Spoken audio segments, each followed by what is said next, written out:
Hello, peace, light, and love. And I would like to turn your attention, those who are living in Israel. I know this is in English, but still. Despite the promise of our Minister of Agriculture, Ariel, the number of animals imported to Israel for eating is at a new height. So according to statistics, more than 685,000 animals have been imported to Israel. And Anonymous, who works for the rights of animals, there are 37% of rise in importing, in live import. So from Australia, all the way from Australia. Unbelievable. So in 2017 it was 499,000. Now it's 685,000. Can you imagine? Now, for those of us who know it's all connected. How you treat animals is how you treat human beings as well. And look at what you're eating. If you're eating meat that's imported, look. You see these? This is a picture of. Look at the expression on that face. This is a picture of sheep, baby sheep, got imported to Israel in a truck from the airport. Look in shame. Shame, shame, shame. Look at the expression of that animal. And this is the statistics. This is the rise in importing, despite the promise. For those of us who are descendants of survivors, yes, we must be more moral. We must act in the defense of those who can't defend themselves.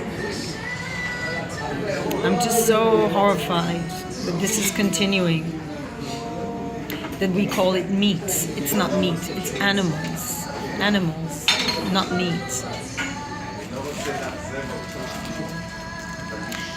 According to documentation, the animals that are being taken down from the boats, they often are scared, and there's physical violence used against them, using electrical shock. Yes, listen to this, rabbis who say that kosher slaughter is inhumane.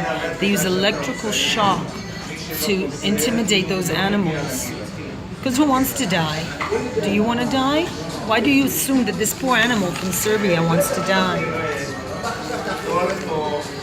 There's no other word. I mean, as Jews, I was just reading Elie Wiesel again, and the documentation of what Jews went through in the Holocaust.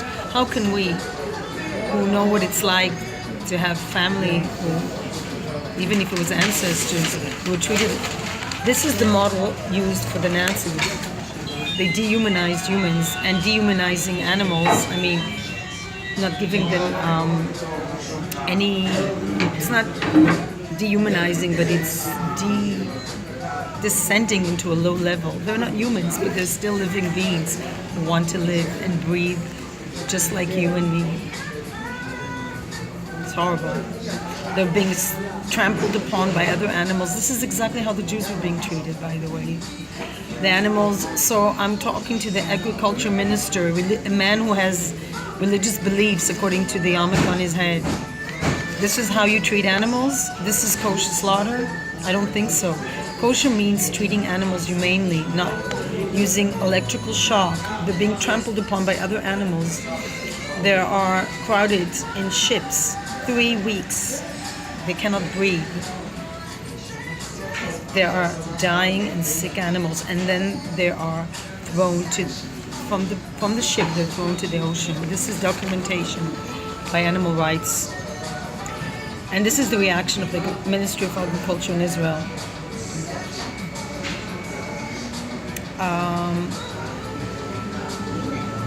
It says, according to the law, we will diminish import of animals 20% in the first year.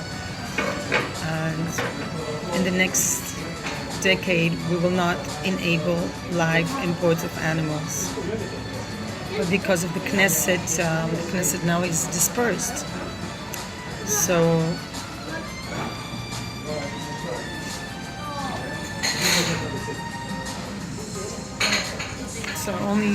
So the law does say that they're going to act against it, but they cannot implement it because of the Knesset.